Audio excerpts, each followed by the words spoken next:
नमस्कार, म यमन उपाध्याय, मौलिक जरकिलो पार्टीको केन्द्रीय समिति सदस्य। आज म नेपालको राजनीतिको बारेमा र राष्ट्रिय चरित्रसहितको नेपालको पुनर्जागरण कसरी गर्न सकिन्छ भन्ने विषयमा मेरो लाइभ भिडियो लिएर यहाँ उपस्थित भएको छु। वर्तमान समयमा नेपालको राजनीति हेर्दाखेरि निकै जटिल अवस्थामा पुगेको देखिन्छ।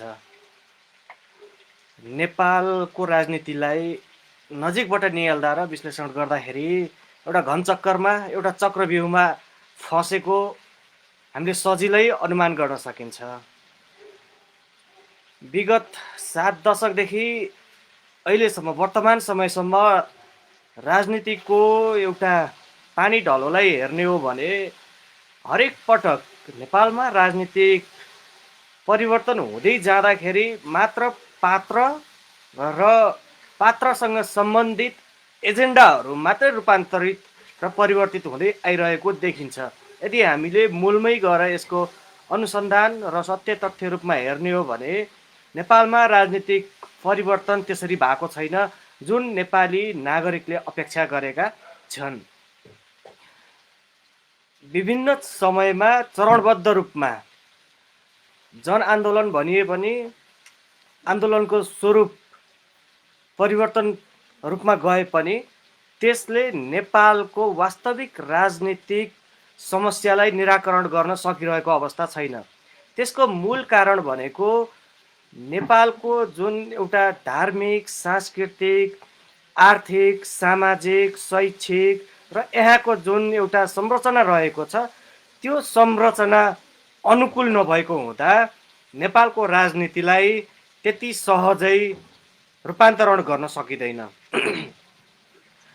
2007 सालदेखि 2077 सालसम्म 2078 सालसम्म आउँदाखेरि एउटै किसिमको बहावले मात्रै नेपालको राजनीतिलाई डोराइरहेको देखिन्छ, जसले गर्दाखेरि पटक पटक नेपाली नागरिकले राजनीतिलाई आफ्नो अनुकूल नेपाल केन्द्रित र नेपाली नागरिक अनुकूल पार्नको लागि आन्दोलन गरे तापनि नेपालको नेतृत्व गरिरहेका जो राजनीतिक व्यक्तिहरू रहेका छन् ती व्यक्तिहरूले विदेशीहरूको एजेन्डालाई स्थापित गर्नको लागि र आफू सदैव शक्तिमा रहनको लागि सम्झौता गरेको हुनाले नेपाली नागरिकले चाहेको जस्तो व्यवस्था नेपालमा यी राजनीतिक दलहरू र यी राजनीतिक पात्रहरू रहँदासम्म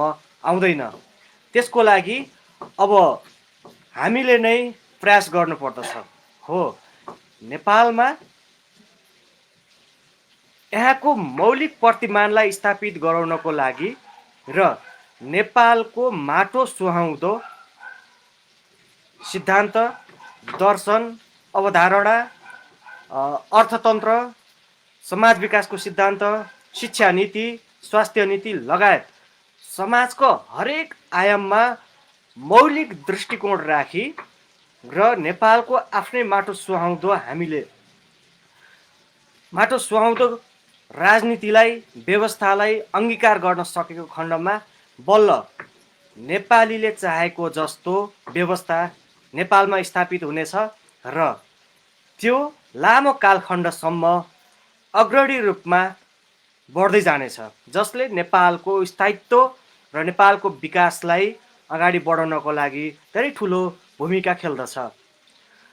अब नेपालको राजनीतिलाई हामीले एकछिन अहिले वर्तमान समयमा भइरहेको कुरालाई जोडेर हेरौँ त नेपाली नागरिकले नेपाली काङ्ग्रेसलाई पनि 2/3 बहुमतको साथ सत्ता चलाउनको लागि सरकारमा पठाएको थियो। व्यक्तिगत स्वार्थको लागि, उपगुट स्वार्थको लागि नेपाली जनताले दिएको मतको अनादर गरेर जसरी व्यक्ति केन्द्रित रहेर राजनीतिलाई भागभण्डा गरे, कित्ताकाट गरे, जसको श्रृङ्खला पछिल्लो समयमा नेपाली नागरिकले नेकपालाई पुनः एकपटक नेपालमा यो 2/3 बहुमत साथ पठाएका थिए सरकार सञ्चालन गर्नको लागि र अहिले पनि व्यक्तिगत स्वार्थको लागि र गुट उपगुटको लागि नै 2/3 सरकारले पनि केही गर्न नसकेको अवस्था छ। यो किन सकिरहेको छैन भन्ने कुराको एउटा ज्वलन्त उदाहरण अथवा ज्वलन्त प्रमाण भनेको नेपाल केन्द्रित रहेर काम गर्न नसक्नु र नेपाल केन्द्रित भएर सोच्न नसक्नु, विदेशी दाताहरूको विदेशी एजेन्डाहरूलाई सेट बनाएर विदेशीहरूले नै यहाँ अहिले रहेका सत्तावृत्त वरिपरि रहेका पात्रहरूलाई परिचालन गरेको हुनाले अहिले पनि नेपालमा 2/3 होइन कुनै एउटा पार्टीको 100% नतिजा आए पनि त्यो नतिजा असफल हुनेछ। किनकि नेपालमा जबसम्म राष्ट्रिय चरित्र सहितको नेपाल केन्द्रित वैश्विक दृष्टिकोण राख्ने नेपाली नागरिकले जबसम्म सकारात्मक रूपमा हस्तक्षेप गर्दैनन्, समाजको सम्पूर्ण आयामलाई जबसम्म सकारात्मक रूपमा आफ्नो नियन्त्रणमा लिँदैनन्, तबसम्म नेपालको राजनीति, नेपालको सांस्कृतिक, आर्थिक, धार्मिक, शैक्षिक लगायत हरेक आयाममा धेरै नै यो समस्या अप्ठ्यारो पर्दै जानेछ। यसकारणले गर्दाखेरि अहिलेका पात्रहरूलाई हेरौँ त कस्ता कस्ता खल पात्रहरू अहिले राजनीतिमा उत्रिरहेका छन्। सपना देखाउँछन् धेरै ठुलो। 5 वर्षको अवधिमा नेपालमा पूर्व पश्चिम रेल ल्याउँछु भनेर भनेकै थिए, पानी जहाज ल्याउँछु भनेर भनेकै थिए, काठमाडौँ उपत्यकामा काठमाडौँ मेयरले मोनोरेल चलाउँछु भनेकै थिए। यति ठुला ठुला र यति मिठा किसिमका सपनाहरू बाँडिदिए र नेपाली जनताको आँखामा छारो हालिदिए, तर पनि नेपाली नागरिकले यिनीहरूलाई विश्वास गरेर सरकारमा सत्ता चलाउनको लागि पठाए। फलस्वरूप आज त्यही नेपाली नागरिकले दिएको मतको अनादर गरी, त्यही नेपाली नागरिकले दिएको मतको उपेक्षा गरी व्यक्तिगत स्वार्थको लागि गुट र उपगुटमा बाँडिएर नेपाललाई कित्ताकाट गरेर अंशबन्डा गरिरहेका छन्। अझै हामी हेर्दै जाउँ, वर्तमान प्रधानमन्त्री केपी शर्मा ओलीले प्रतिनिधि सभा विघटन गरिसकेपछि सर्वोच्च अदालतले सम्मानीय सर्वोच्च अदालतले विघटन गरेको प्रतिनिधि सभालाई पुनर्जीवित गराए। अहिले जसरी राज्य सञ्चालन गराइरहेका छ, नैतिकताको आधारमा हेर्ने भए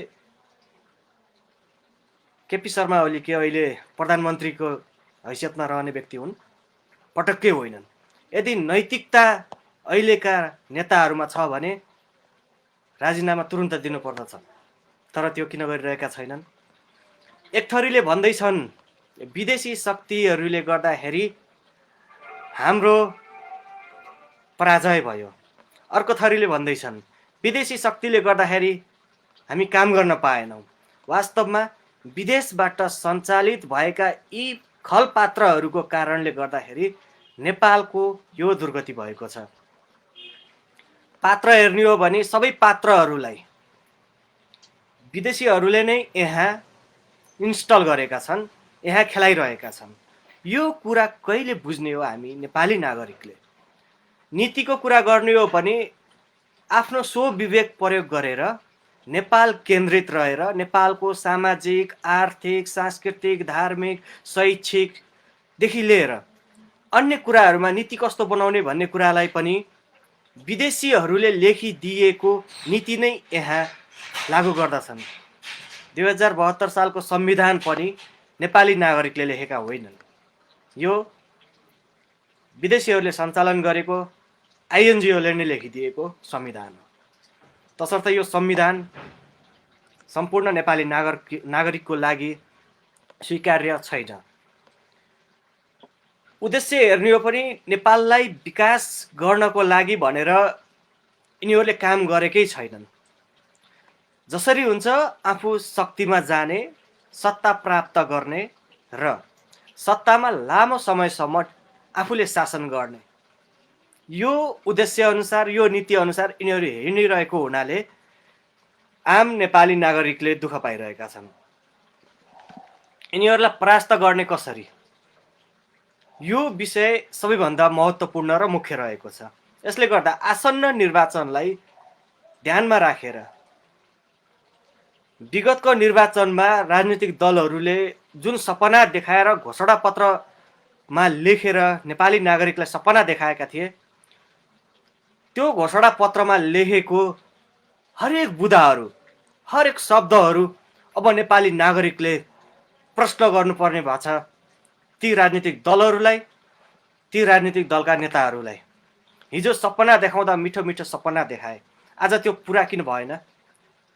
हिसाब किताब माग्नुपर्छ आज।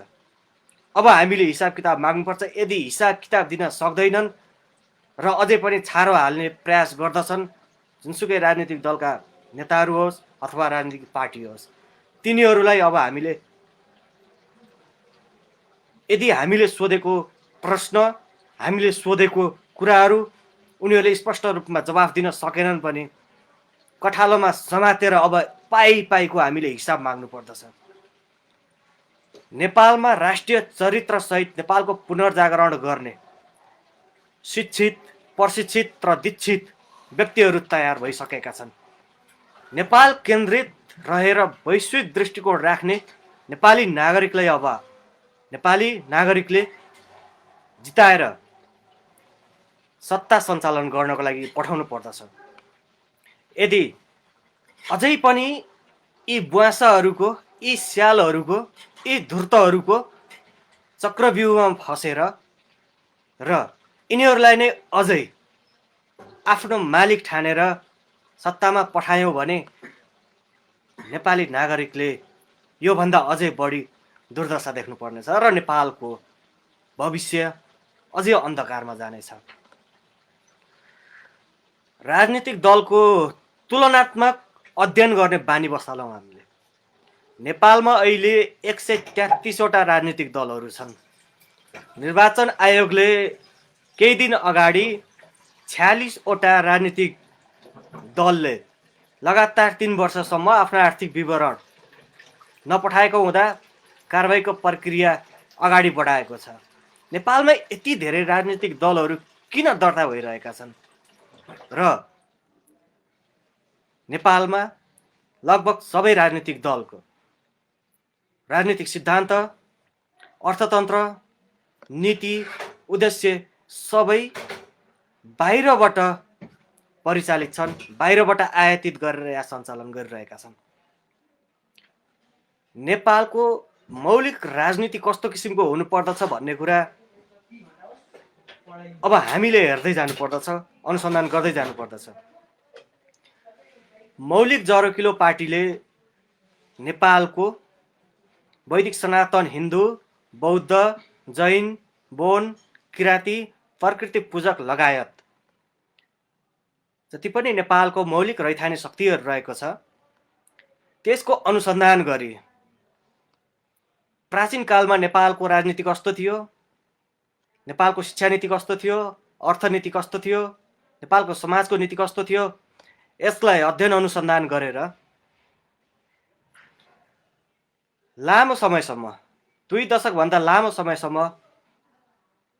हाम्रा गुरु, योगद्रष्टा गुरु डाक्टर निर्मलमणि अधिकारीले जुन अध्ययन अनुसन्धान गरेर अभिनिर्माण गर्नुभएको सहृदयता दर्शन, राज्य राष्ट्र सिद्धान्त, स्थितिगत्यात्मक प्रगतिवाद, सहृदयता अर्थतन्त्र, मौलिक शिक्षा नीति अहिलेको समाज अनुसार एकदमै सान्दर्भिक रहेको छ र नेपालको एक मात्रै मूलधारको राजनीतिक पार्टी भनेकै मौलिक जरोकिलो पार्टी हो।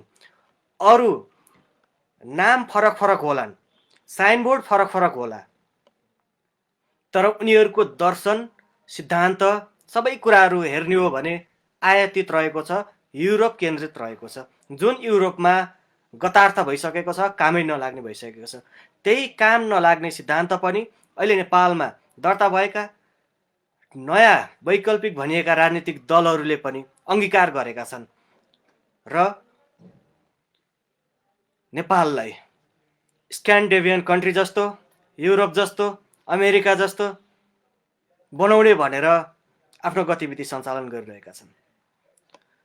जबसम्म आफ्नो मूललाई बुझ्न सकिँदैन, जबसम्म आफ्नो जरोलाई चिन्न सकिँदैन, जबसम्म आफ्नो स्व अस्तित्वलाई चिन्न सकिँदैन, जबसम्म आफ्नो स्व संस्कृतिलाई बुझ्न सकिँदैन, तबसम्म नेपालको विविधतालाई बुझ्न सकिँदैन। र नेपाल कुनै एउटा प्रयोगशाला होइन जहाँ बाहिरबाट आयातित गरिएको दर्शन सिद्धान्त र बाहिर विदेशीहरूले इन्स्टल गरेका यहाँका खलपात्रहरूलाई सत्तामा पठाएर र झिल्के ब्रोहरूलाई पनि सत्तामा पठाएर काम छैन। यसले नेपालको अझ अधोगति गर्नेछ।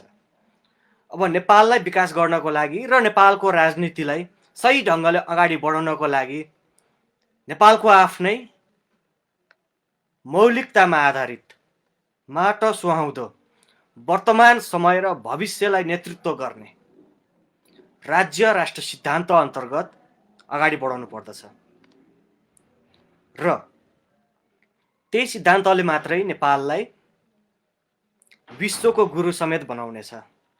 यसमा कुनै दुई मत रहेको छैन। आसन्न निर्वाचनमा अब मौलिक जरकिलो पार्टीले पनि भाग लिँदैछ। यदि तपाईँले मतदाता नामावलीमा आफ्नो नाम समावेश गर्नुभएको छैन, दर्ता गर्नुभएको छैन भने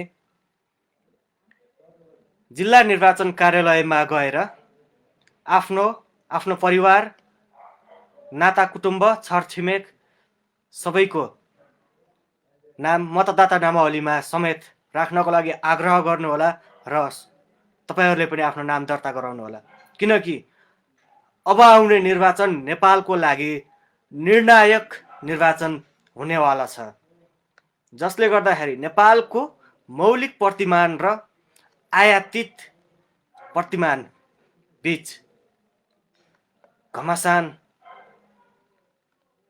वैचारिक, दार्शनिक, सैद्धान्तिक युद्ध हुनेवाला छ र जित सत्यकै हुनेछ, मौलिकताकै हुनेछ, नेपालकै हुनेछ।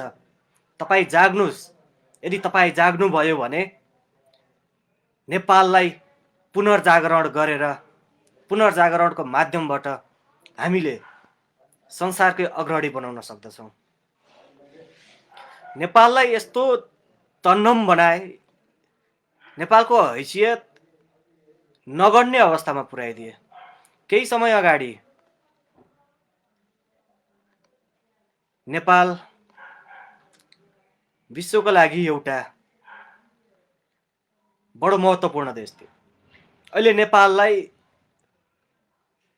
अमेरिकाले पनि खेलाउन खोजिरहेको छ, इन्डियाले पनि खेलाउन खोजिरहेको छ, चाइनाले पनि खेलाउन खोजिरहेको छ। र नेपाली नेताहरू नेपाली माटोमा जन्मिए तापनि मन, विचार, दर्शन, सिद्धान्त सबै कोही इन्डियाबाट प्रभावित भएका छन्, कोही चाइनाबाट प्रभावित भएका छन्, कोही अमेरिकाबाट प्रभावित भएका छन्। नेपाल केन्द्रित रहेर सोच्न सक्ने दृष्टिकोणै रहेको छैन यिनीहरूको। त्यसकारणले गर्दाखेरि अबको जुन पुस्ता रहेको छ, युवा पुस्ता, मेरो पुस्ता रहेको छ, हो अब रहेको युवा पुस्ताले नेपाल केन्द्रित अनुसन्धान गरेर सकारात्मक हस्तक्षेप गरी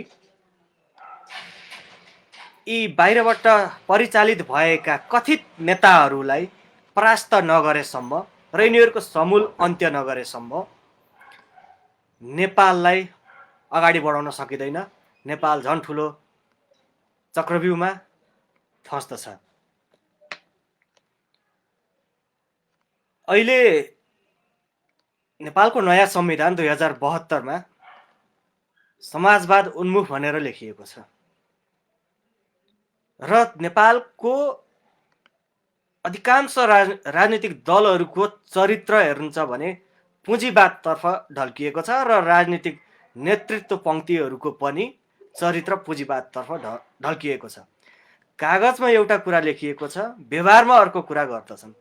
कागजमा मूलतः संविधानमा लेखिएको जुन समाजवाद उन्मुख भनेर लेखेको छ त्यो नै वैचारिक मताग्रह हो, त्यो नै एउटा अस्पष्टता हो। त्यसले नेपाललाई निकास दिँदैन, झन् चक्रव्यूहमा फसाउँदछ र द्वन्द्वतर्फ उन्मुख गराउँदछ। यसकारण हामीले बुझ्नुपर्ने कुरा के छ भन्दा नेपालको विकास गर्नको लागि यहीँको माटोलाई हेरेर र नेपाली नागरिकलाई केन्द्रबिन्दुमा राखेर नीति बनाउने हो भने, विकासको अवधारणा तय गर्ने हो भने छोटो समयमा नै हामीले रूपान्तरण गर्न सक्दछौँ। मूलत मौलिक जरोकिलो पार्टीले युग परिवर्तनको लक्ष्य राखेर अगाडि बढेको हुनाले सानोतिनो कुराहरूलाई समेत अनुसन्धान गरी आफ्नो लक्ष्य निर्धारण गरिरहेको छ र त्यही अनुरूप काम गरिरहेको छ। अहिले वर्तमान समयमा हेर्ने हो भने नेकपाभित्रको जुन किचलो थियो त्यो किचलोले सर्वोच्च अदालतले त्यो किचलोलाई दुईवटा टुक्रा बनाइदियो, एउटा माओवादी केन्द्र, अर्को नेकपा एमाले। र नेकपा एमाले भित्र पनि गुट उपगुटले गर्दाखेरि नेपालको राजनीति यति अस्थिरतातर्फ उन्मुख भइरहेको छ कि नेपालमा तपाईँ नेपाली नागरिकले नेपाली काङ्ग्रेसलाई 2/3 बहुमत दिएर सरकारमा पठाउनुहोस्, चाहे नेकपालाई दिएर पठाउनुहोस्, अथवा माओवादी केन्द्रलाई दिएर पठाउनुहोस्, अथवा नेकपा एमालेलाई दिएर पठाउनुहोस्, यिनीहरूले आफ्नो स्वार्थ बाहेक विकासको केही काम गर्ने छैनन् र नेपाललाई अगाडि बढाउने छैनन् भन्ने कुरा त अहिले भर्खरै भएको घटनाक्रमहरूले देखाइरहेको छ। यसकारण जो नेपाली राजनीतिको पहिलो पुस्ता बनेर बसेको छ त्यो पहिलो पुस्ताले त आफू आर्यघाटमा नपुग्दासम्म नेपाली राजनीतिलाई छोड्दैन। त्योभन्दा खतरनाक रहेको छ दोस्रो पुस्ता, र त्योभन्दा अझ बढी खतरनाक रहेको छ तेस्रो पुस्ता, जो उनीहरू सँगसँगै हिँडिरहेको छ। ढुङ्गामुढा गरेर हिँडे, टायर बालेर हिँडे, नेपाल बन्द गरेर हिँडे, लाखौं नेपालीको घरबार विहीन गरे, कति नेपालीको हत्या गरे। आफ्नो स्वार्थपूर्ति गर्नको लागि जे पनि गर्न पछि नपर्ने यस्ता कपुतन्त्रका घटक, कपुतन्त्रका गोटी, कपुतन्त्रका मोहराहरूलाई कहिलेसम्म विश्वास गर्ने? प्रधानमन्त्री केपी शर्मा ओलीले यदि ईश्वर छन् भने कार्ल मार्क्स ईश्वर हुन् भनेर भनेका होइनन् त। तर आज हेर्नुहोस् त, चितवनको माडीमा सीता रामको मूर्ति स्थापना गरे। आफ्नो राजनीतिक अभिष्ट पुरा गर्नको लागि धर्मलाई समेत यिनीहरूले बाँकी राखेनन्। आफ्नो अनुकूल व्याख्या गरेर समाजलाई यस्तो भद्रगोलको स्थिति पारिदिए, समाजमा यस्तो द्वन्द्वको बिउ रोपिदिए र आज नेपाली एक अर्का बीच लड्नको लागि, एक अर्कालाई मार्नको लागि तयार भएर उत्रिएको छ। यस्तो अवस्था यिनीहरूले सिर्जना गरेर अझै जातीय द्वन्द्वतर्फ लैजान खोजिरहेका छन्। हिजो 17,000 को ज्यान लिएका माओवादीका घटकहरू आफू बस्नको लागि विभिन्न पार्टी, नयाँ पार्टीहरू खोल्दै गएर अहिले बहुराष्ट्रियता भन्ने सिद्धान्त लिएर अगाडि बढिरहेका छन्। अझ नेपाललाई योभन्दा बढी दुर्गति, योभन्दा बढी विभाजनतर्फ, वैचारिक विभाजनतर्फ लैजान खोजिरहेका छन्। यसलाई नेपाली जनताले किन बुझ्न चाहिरहेको छैन? नेपालमा यस्ता भाइरसहरूलाई विदेशीहरूले खेलाइरहेका छन् र अझै पनि यिनै भाइरसहरूलाई नेपाली जनताले कहिलेसम्म सत्तामा टिकाइराख्ने हो? नेपाली जनताले कहिलेसम्म कर तिरेर यिनीहरूलाई पाल्ने हो? कठालोमा समातेर अब हिसाब किताब माग्नु पर्दछ। यदि दिन सक्दैनन् भने नेपाली नागरिकले आफ्नो अदालतमा अब न्याय निसाब दिनु पर्दछ। यो देश 2-4 जना अरौटे भरौटेहरूको मात्र होइन, यो देश तपाईँको हो, यो देश मेरो हो, यो देश हाम्रो हो, यो देश हामी सारा नेपालीको हो। यस कारणले गर्दा हामीले राष्ट्रिय चरित्र सहितको नेपालको पुनर्जागरण गर्नुपर्ने अत्यावश्यक भइसकेको छ। अहिले रहेका राजनीतिक दलहरूमा राष्ट्रिय चरित्र भन्ने कुरा नै देखिँदैन। कोही पार्टीको चरित्र देखाउँदछन्, कोही गुटको चरित्र देखाउँदछन्, कोही व्यक्तिवादी चरित्र देखाउँदछन्। नेपाललाई हेर्ने दृष्टिकोण खोइ, राष्ट्रिय चरित्र सहितको नेता खोइ, राष्ट्रिय चरित्र सहितको नेपाललाई अगाडि बढाउन सक्ने राजनीतिक दल खोइ। यी राजनीतिक दलहरूले नेपाललाई अगाडि बढाउनै सक्दैनन्।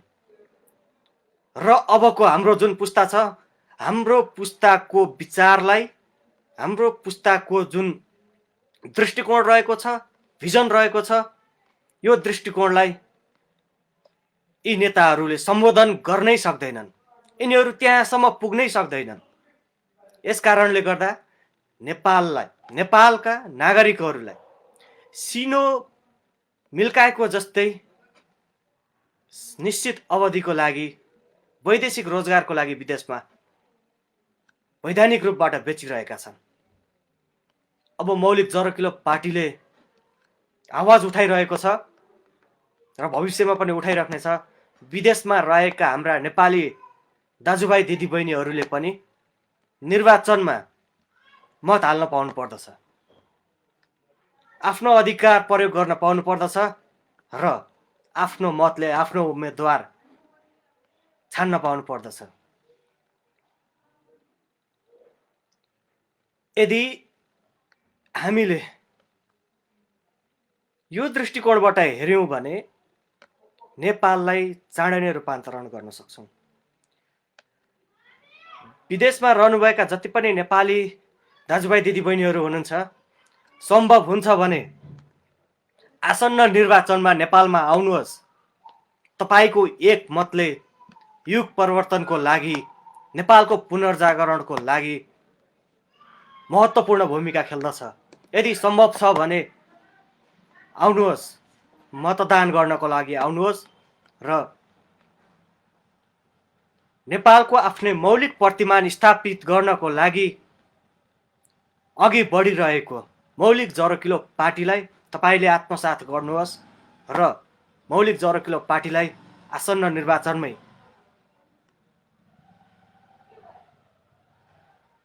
सत्ता सञ्चालनको लागि र युग परिवर्तनको लागि अगाडि बढाउनको लागि हातेमालो गर्नुहोस्, अगाडि बढाउनुहोस्। बाहिरबाट सञ्चालित भएका गतार्थ सिद्धान्तलाई, गतार्थ दर्शनलाई र बाहिरबाट परिचालित भएका खलपात्रहरूलाई जबसम्म मिल्काउन सकिँदैन तबसम्म हामीले चाहेको जस्तो यहाँ गर्न सक्दैनौँ। नेपाली नागरिकले चाहेको जस्तो यहाँ गर्न सकिँदैन। विचारको तहबाट नै, दर्शनको तहबाट नै, सिद्धान्तको तहबाट नै एकदमै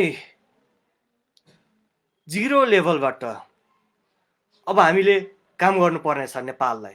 यदि नेपाललाई बचाउने हो भने अहिले संसदमा हेर्नुहोस् त, एमसीसी को कुरा आइरहेको छ। नेपालमा एमसीसी मात्रै होइन, बीआरआई, इन्डो पेसिफिक लगायत नेपाललाई ट्र्यापमा पार्ने जुनसुकै प्रोजेक्टहरू नेपालमा ल्याइन्छ, ती सबैलाई हामीले खारेज गर्नुपर्दछ। एमसीसी भनेको एउटा राष्ट्रघाती सम्झौता हो। जुन प्रचण्ड प्रधानमन्त्री हुँदा कांग्रेसका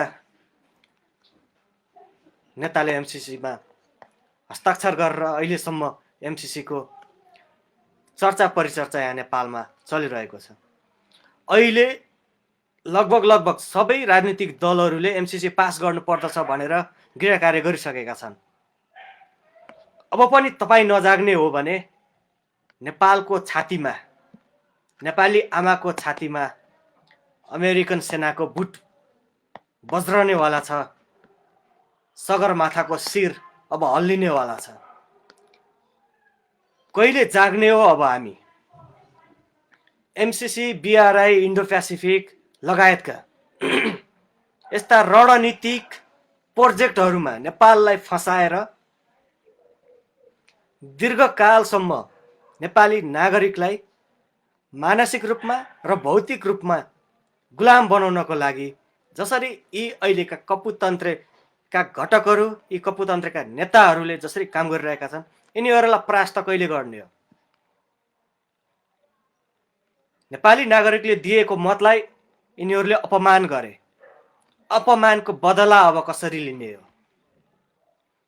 के तपाईँले पुनः यिनै राजनीतिक दलका नेताहरूलाई जिताएर प्रतिनिधि सभामा, प्रादेशिक सभामा, स्थानीय तहमा पुर्याउनुहुन्छ? यदि पुर्याउनुहुन्छ भने त्यो तपाईँको सबैभन्दा ठुलो कमजोरी रहनेछ। यसकारणले नेपालमा शिक्षित, प्रशिक्षित र दीक्षित, नेपाल केन्द्रित, वैश्विक दृष्टिकोण राख्ने, राष्ट्रिय चरित्र भएका नेताहरू उदयमान भइसकेका छन्। मौलिक जरो किलो पार्टीबाट त्यस्ता नेतृत्वहरू तयार भइसकेका छन् जो नेपालको एकमात्रै मूलधारको राजनीतिक पार्टी हो। आउने निर्वाचनमा मौलिक जरो किलो पार्टीलाई तपाईले मतदान गरेर सत्ता सञ्चालनमा पुर्याउनु भयो भने त्यो तपाईको जित हुनेछ, नेपाली नागरिकको जित हुनेछ, नेपाल आमाको जित हुनेछ।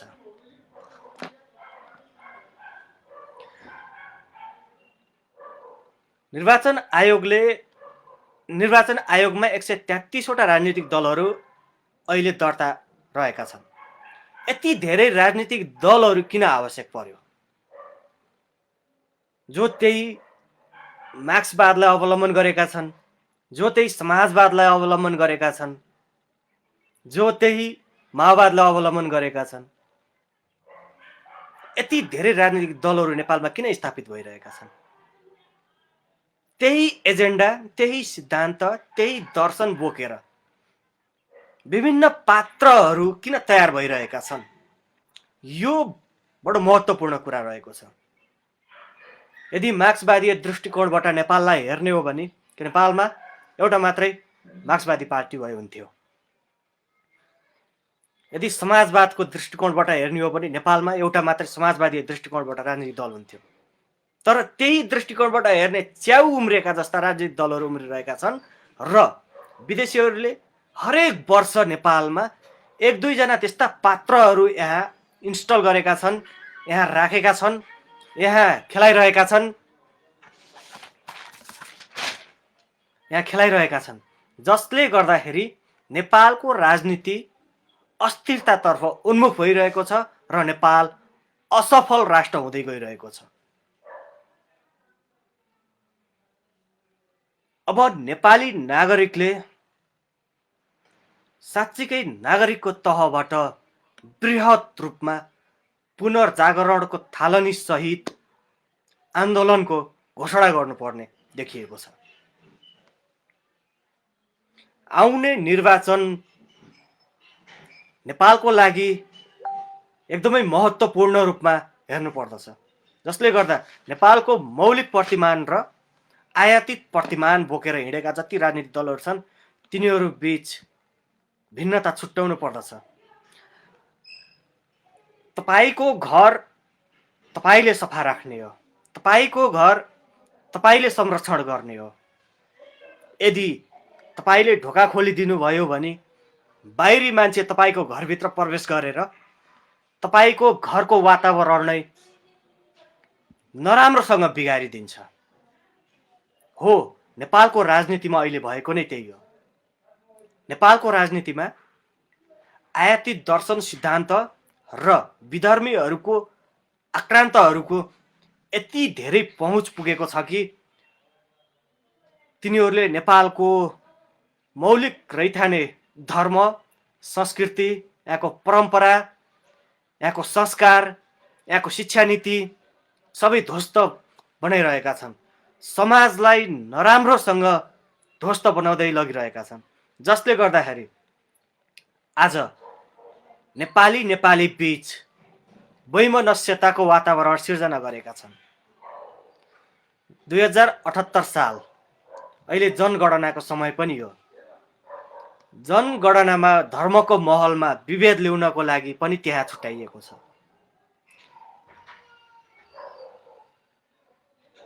हिन्दू अलग, मस्टो अलग, बौद्ध अलग, मैत्रीय धर्म अलग भनेर यसरी छुट्याइरहेको छ। किराँत अलग, युमा साम्य अलग, यसरी छुट्याइरहेको छ।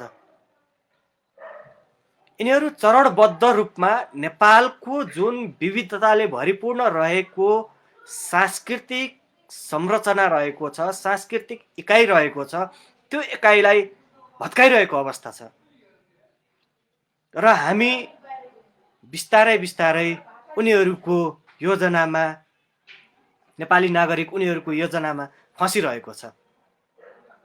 अब नेपाल केन्द्रित रहेर नेपाललाई हेर्ने दृष्टिकोण र नेपाललाई बुझ्ने नेतृत्व पङ्क्तिलाई जबसम्म अगाडि सार्न सकिँदैन तबसम्म नेपालमा अनुहार नेपाली होला, शरीर नेपाली होला, तर विदेशीहरूले स्कुलिङ गराएका पात्रहरूले नेपालको राज्य सञ्चालन गरेको हुनाले नेपाल झन पछि झन अस्थिरतातर्फ उन्मुख भइरहेको छ। यही सरकार होइन हिजो होली वाइनलाई यहाँ ल्याएर होली वाइन खुवाएको? यही सरकार होइन कार्ल मार्क्सलाई ईश्वर भनेको? तर हेर्नुहोस् त आज राजनीतिमा उनीहरूलाई अप्ठ्यारो पर्ने बित्तिकै धर्मको आड कसरी लिएका छन्। धर्मको राजनीतिले गर्दाखेरि नेपाललाई अप्ठ्यारो बनाइरहेका छन्। वर्तमान समय भनेको स्थितिगत्यात्मक प्रगतिवाद अनुसार धर्मको विवेकले चल्ने समय हो। यसले गर्दाखेरि नेपालको राजनीतिलाई अगाडि बढाउन छ भने अब नेपाली नागरिकले ढिलो गर्नु हुँदैन। आँधी बेहरी सहितको नेपालको पुनर्जागरण गर्नको लागि राष्ट्रिय चरित्र भएका राष्ट्रिय नेतृत्वलाई तयार बनाई अब राज्य सत्ता सञ्चालन गर्नको लागि पठाउनु पर्दछ।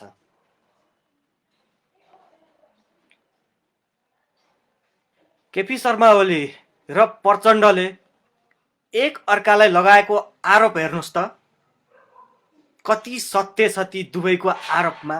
तिनीहरूको चरित्र कस्तो छ भन्ने कुरा छर्लङ्गै देखिएको छ र तिनीहरू कहाँबाट सञ्चालित रहेका छन्, कसले परिचालन गरिरहेको छ भन्ने कुरा समेत प्रष्ट देखिएको छ। यति हुँदाहुँदै पनि कति उदार मन राखेर बस्न सक्नेको हामी नेपाली, कति सहनशील हुन सकेको हामी नेपाली।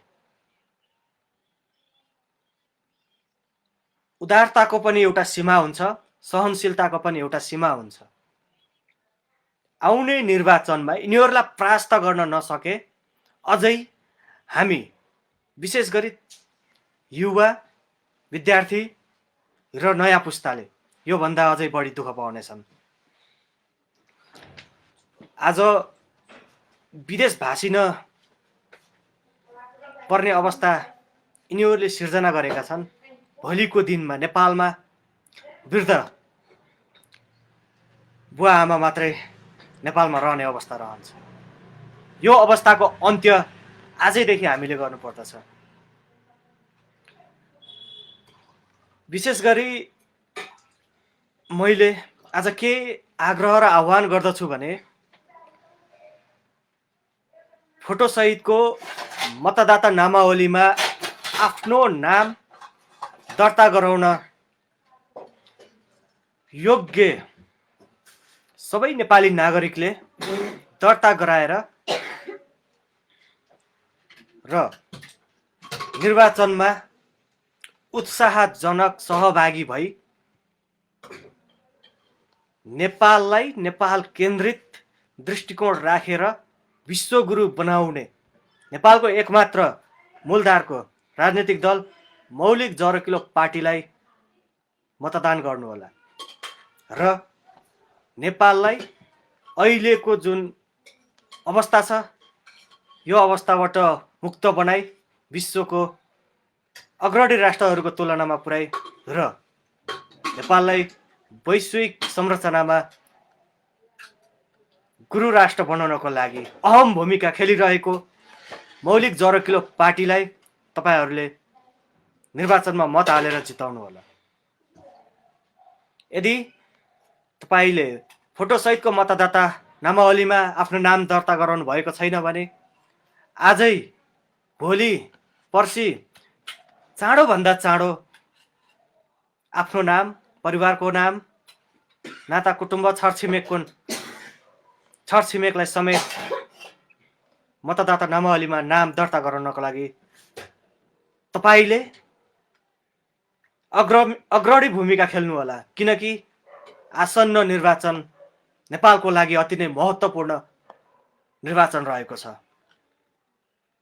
जसले गर्दाखेरि श्री 5 बडा महाराजा धिराज पृथ्वीनारायण शाहले जुन पुनर्जागरणको थालनी गर्नुभएको थियो त्यसैको यो अविच्छिन्न पुनर्जागरण हुँदै जानेछ।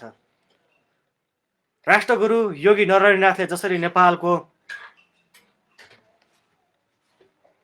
विभिन्न स्थानमा गएर नेपालको वास्तविक